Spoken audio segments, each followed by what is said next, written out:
Hi, and happy Wednesday. It is the 14th day of August. Before I go any further, my apologies for the brief show last night. If you caught the first and only 5 minutes of the show, pretty much self-explanatory, but just in case you didn't. Yeah, another year older yesterday. Both kids and the family was in, and I had a few surprises, and they just kind of got away from me in a very good way, and I got to spend a very enjoyable evening at home with the kids and the family. So my apologies, my assuming I have your understanding as well. And to all those, I haven't even had time to get through all of them yet. I'm going to make that a part of my evening this evening. But thank you so much for all the birthday wishes that were so graciously bestowed on me yesterday via Facebook and the like and everywhere else. Really humbling. Thank you for taking a little time out of your day to make mine even a little more brighter than it was. A lot of news to cover this evening. We're going to go ahead and get there in just a few seconds. I do want to give you the updated weather forecast, and it looks pretty good. Hit and miss for Community Day Saturday. Countdown is on. It's just around the corner. I'll have that in more detail. You may have seen the military helicopter over parts of McGoffin and downtown Sagersville today.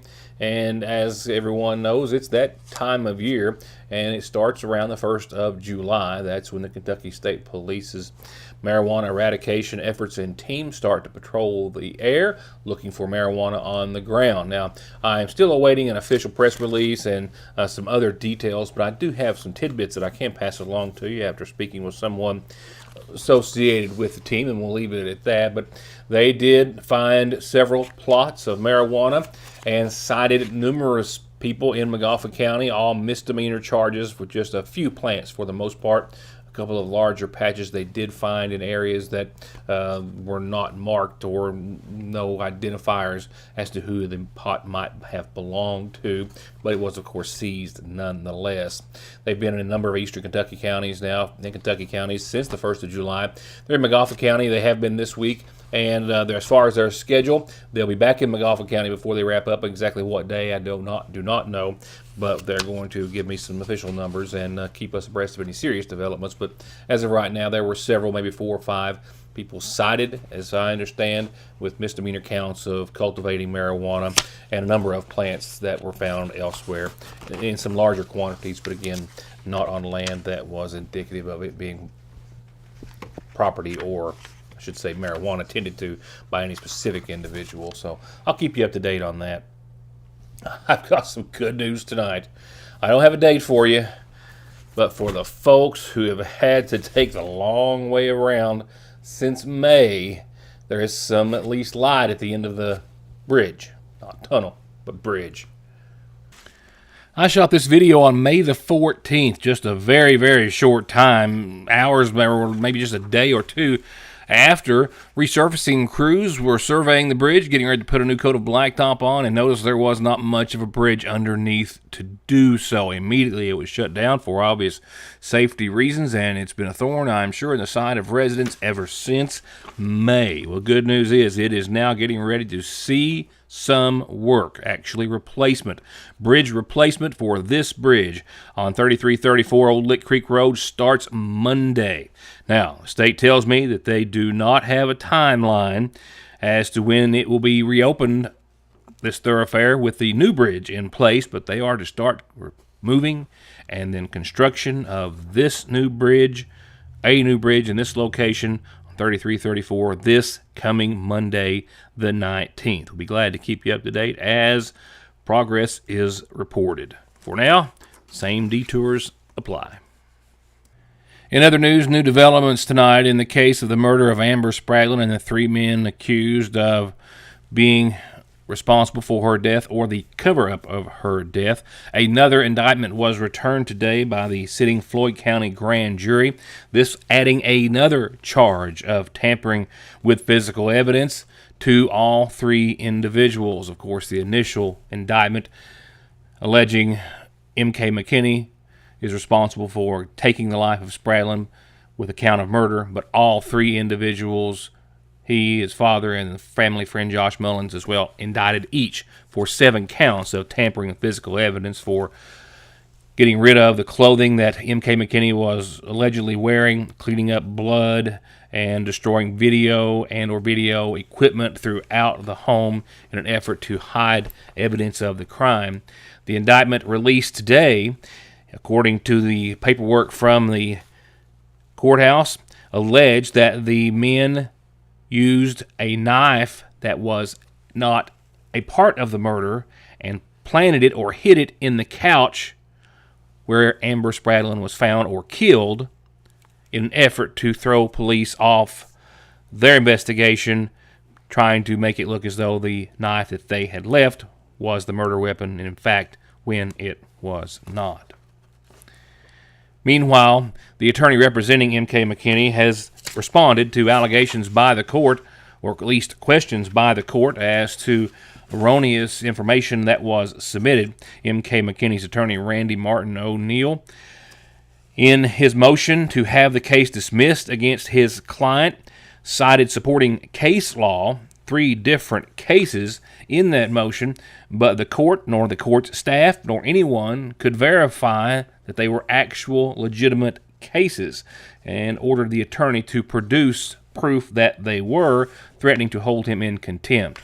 He has submitted paperwork to the court and to the judge saying that it was an error completely on his part, that while putting that motion together, he essentially used random cases or those names that he had submitted as a placeholder for the text and failed to insert the correct case law that he intended to cite before submitting it to the court.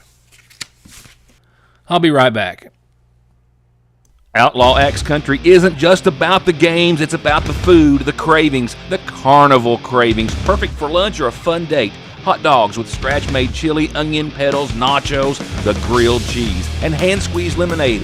And oh my, the desserts, deep-fried moon pies, Oreos, my favorite, the PB&J, the pineapple sundae, and look at the funnel cakes. And they even have old-fashioned car hop curb service. Outlaw X Country, Broadway in Paintsville. Atrial fibrillation is one of the more common rhythms we see. AFib is an arrhythmia of the heart where the top part of the heart is beating erratically and out of sync with the bottom part of the heart. The electrophysiology service is made up of a team of healthcare providers, and that includes an electrophysiology lab where we're able to do procedures to help repair heart rhythm problems. When a patient becomes heart rhythm free, it can really restore their life. ARH, more for Appalachia. Get ready, because the 21st annual Magoffin County Community Day is coming up Saturday, August 17th in Ramey Park, and tickets, as always, are just $10, and kids 12 and under get in free, and those $10 tickets still get you into one of the greatest bluegrass shows anywhere and a chance to win a car. And this year, we've got Rhonda Vincent and the Rage, Larry Sparks, Dave Atkins Band, Turning Ground, Randy Maloney and Friends, Aaron Grace Rudd, Black Powder Express, Eddie Jenkins and the 606 Sound, Terry Miller and Traveler, and your MC, CJ the DJ. Get your tickets now at either location of the Sagersville National Bank.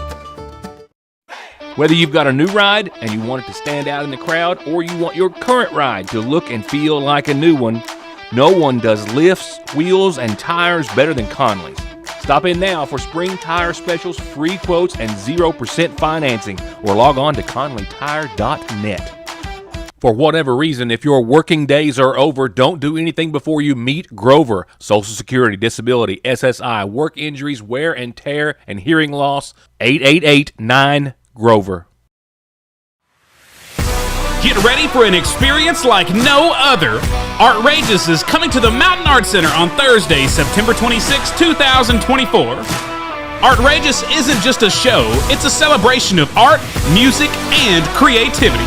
Born from the ashes of a burnt theater, this troupe of misfit artists, singers, dancers, and musicians has taken the world by storm. Be a part of the experience. Be Artrageous. Get your tickets now.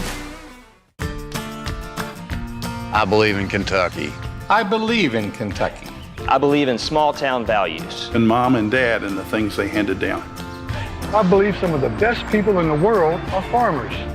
I believe in insurance that protects families, homes, and cars. I believe in always finding a way to do what you love. I am Kentucky. I am Kentucky. I am Kentucky. Just can't wait, and when it's one of those times for an amazing elective ultrasound of baby, Call Mommy and Me 4D Imaging, a local studio with years of OB experience. Located in Sagersville and waiting at 496-5423. A couple of big updates coming from the Paintsville City Council in their regular session this week, and one that is going to make travel for everyone, not just in motor vehicles, but anyone traveling by foot or otherwise, so much safer in the future. And an update on the big pool project. We'll get to that in a few seconds. Right now, a man has entered a plea to human trafficking. This viewing area resident was arrested back in November of 2023 for using electronic means and threats to obtain pictures of young girls. And he now faces up to what appears to be 30 years in prison. Our staff at the Big Sandy News newspaper reported back in November of last year that state police, in collaboration with the West Virginia Child Exploitation and Human Trafficking Task Force and the Ashland Police Department, arrested this man, Jared Kelly, on Old River Road in Louisa and charged him with 10 counts of distribution of obscene matter to minors, first offense, and 10 counts of procuring a minor by electronic means, and 1 count of terroristic threatening. The arrest following the execution of a search warrant at his residence. The investigation, prompted by an allegation, revealed that Kelly used Facebook and Messenger to solicit juvenile females into sending explicit images of themselves. In a press release from Commonwealth's Attorney for the 24th, Anthony Skeens, Kelly entered a plea of guilty in Lawrence Circuit Court on August the 8th for the count of sexual activity, human trafficking against the victim under the age of 18, and 10 counts of procuring or promoting the use of a minor by electronic means. And he is to be sentenced to the recommended term of 30 years in prison. This after evidence recovered throughout the investigation showed that Kelly used an online alias, contacted numerous minor girls on the internet, and threatened bodily harm, not just to the girls but to some of their family members, to get illicit images of the minors. Pretty brief calendar, but a couple of important reminders. It's Commodity Day and week here in Sagersville, McGoffin County. Don't forget, McGoffin Senior Citizens has commodities tomorrow, 11 till 1, and then they will start serving the waiting list afterwards from 1 to 2. They want to stress they cannot keep any boxes till Friday because they're getting ready for Community Day, and it's just packed and I'm sure a bit more than hectic at the Senior Citizens. But commodities tomorrow, 11 till 1. Also, from the Water into Wine, folks, tomorrow is their Senior Commodity Day, 8 till 10, and then next Wednesday, which is a little out of order due to the calendar, the 21st, will be their second and final regular Commodity Day for the month of August. Announcements like these and all other important things going on in our community proudly brought to you by McGoffin Farm Bureau and your local agent, Doug Green. Give them a call for all of your insurance needs, and give me a call for any of your calendar or news needs, and give Heather a drop her line at heather@SagersvilleIndependent.com, or call for any of your Sagersville Independent needs or announcements. Funeral services tonight include services starting Friday morning at 11 a.m. for 70-year-old Frances Howard Crace of Patrick Branch, who passed away on Sunday at Baptist Health, the daughter of the late Frank and Ruth Nelson Howard. She's survived by her husband Danny, daughter Leanne Williams, son Brian Crace, her grandkids Haley Williams and Landon Williams, and Marley Crace, her sisters Janie Sue Salyer, Carol Ann Howard, Helen Jo Hancock, Judy Marie Holbrook, Della Faye Howard, and her brothers Carter and Rick Howard. Services in Francis's honor will start Friday morning at 11 from the Sagersville First Baptist Church. The family will welcome friends tomorrow evening from 5 to 9, and contributions can be made in honor of Francis to St. Jude Children's Hospital.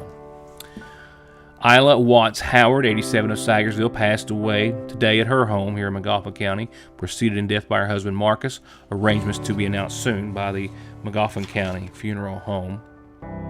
I also need to say that the services for Francis Crace are in the care of the Sagersville Funeral Home. From Jones and Preston, services start tomorrow at 1 at Jones and Preston for 83-year-old Willadine Wheatley Cottle of Stambo, who passed away Saturday at her home, survived by her husband Morris, son Philip Morris, daughter Susan Cottle Dye, her sister Wanda Louise Bowling, and 4 grandkids. Services again tomorrow at 1 o'clock from Jones and Preston.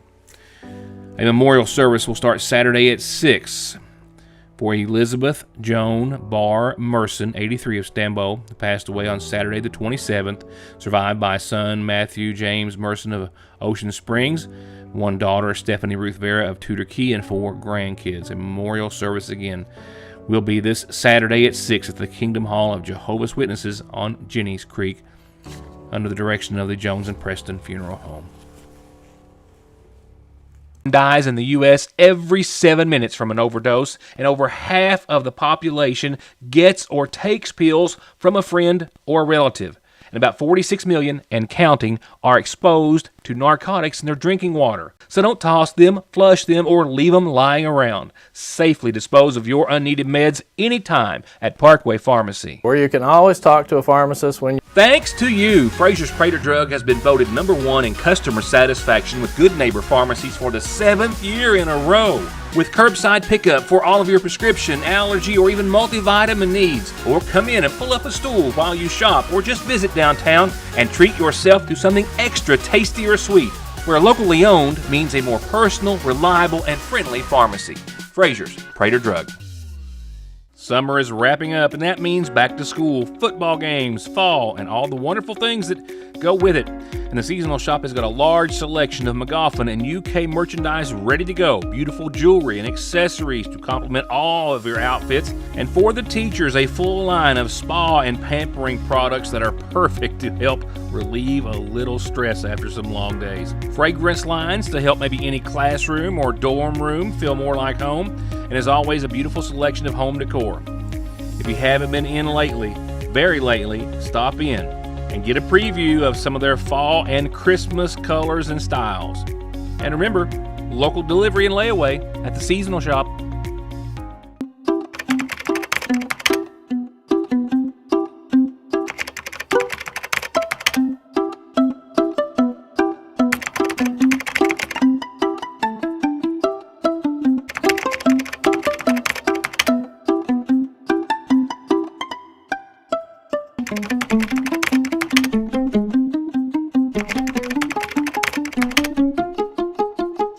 Get your tickets today for the Highway Labor Day Fest in Paintsville, Saturday, August 31st. Come see John R. Miller. Nobody has to know you're mine. Then Mason Ramsey takes the stage. If you need a lift, I'll go the extra mile. American Idol runner-up Will Mosley. And then welcome home Loretta Lynn's granddaughter and American Idol Top 5, Emmy Russell. I was born a coal miner's daughter. Sunday, September the 1st, the stage will be packed with great artists, leading up to co-headliners Shenandoah to the church on the Cumberland Road and the incredible Kentucky Headhunters. Let's all go down to Dumas Walker. Get your weekend pass now at AlleyFestKY.com. Sponsored by Paintsville Tourism, AlleyFest, Pelfrey Marketing Group, Jerry Pelfrey Fireworks, the Highway Artist Management Group, the Highway Cafe, the Alley on Main, and CMH 23. On out to my baby and me.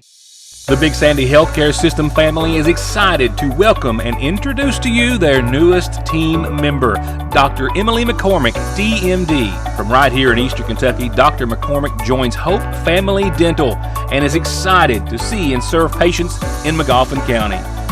Call 349-5126 to schedule an appointment. We've reached that stage of the month where local governmental meetings are scheduled and taking place. We'll be following throughout as we always do. Tonight we'll cover the Paintsville City Council meeting from earlier this week, and a major headway is coming to Paintsville, a big stretch for anyone who's ever, and of course residents in Paintsville know, but if you've ever traveled 321, you know how much foot and other traffic there is.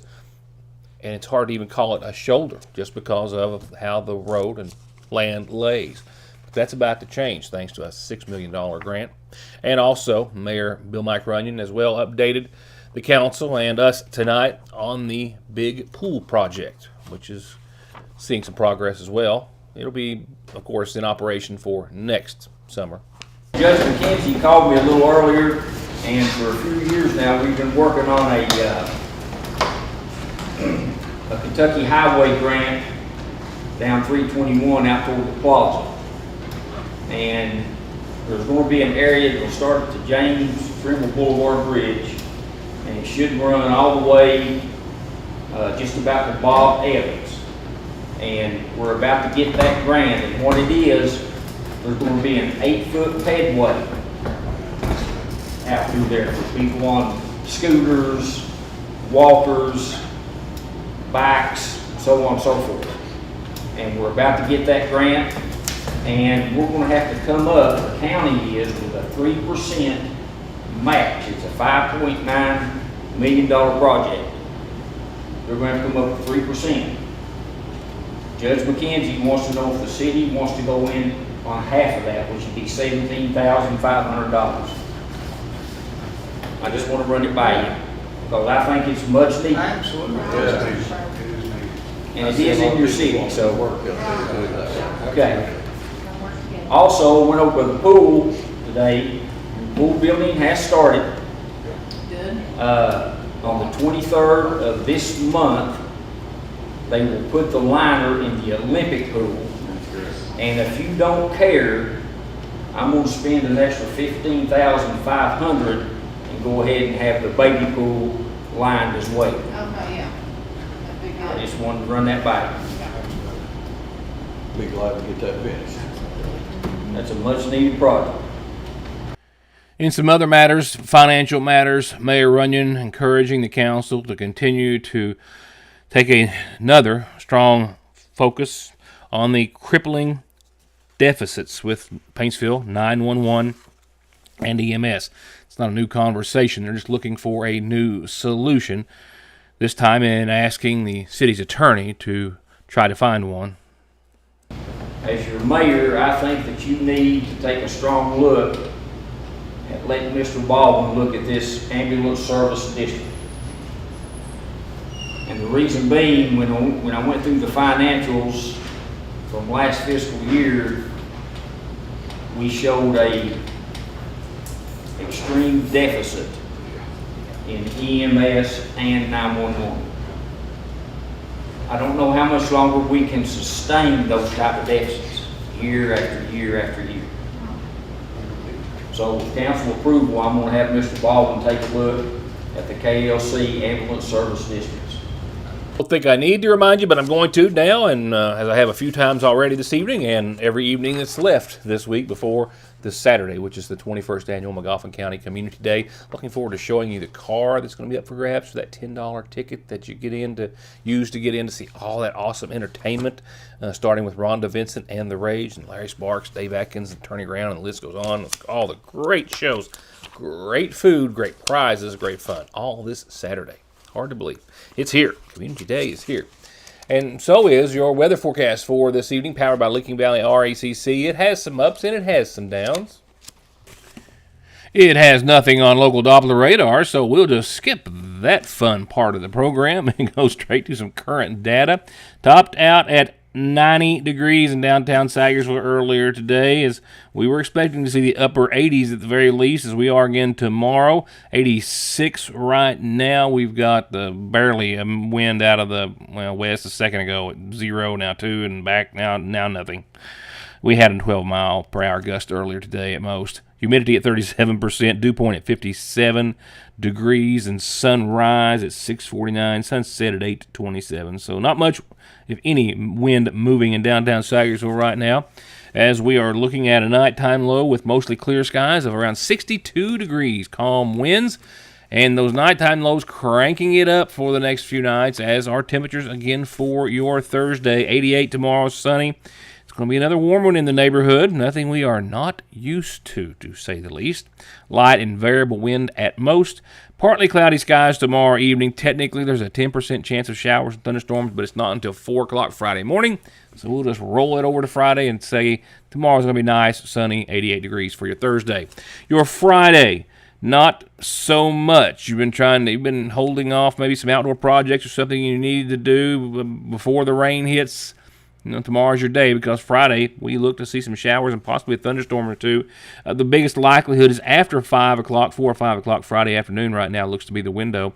Temperatures 85 for your high, 69 for your low. Winds out of the south-southwest, anywhere from 6 to 16 miles per hour at times. And again, we're talking about maybe a half of an inch during the day and maybe a half of an inch of rain during the night. We need the rain, so keep that in mind. It's going to be a wet one on your Friday. It looks as though, but that is a good thing.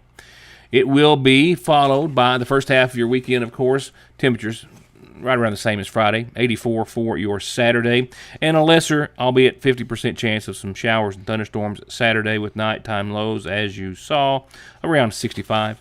Latter half of your weekend improves still. Low 80s, 82, 63 for your high, your low. Mostly sunny, a 40% chance of showers and storms. Monday, 82 again, 61. The dry air rolls in and takes the place of any shower chances that we might have. By Monday afternoon, I think we'll be sitting pretty again, 82 and sunny. Chance of some lingering storms early and showers, but that's it. Tuesday of next week, sunny and 85. Wednesday of next week, pretty much ditto, sunny and 86. Mostly clear skies across the board. So biggest date in the forecast is your Saturday, and we have a 50% chance of showers and thunderstorms and an 84-degree day for Community Day. So an umbrella might be all you need to worry about, but just make sure you're there. A little rain might make it fun. That's a wrap just for tonight. See you back here tomorrow. Thank you for being a part of the show.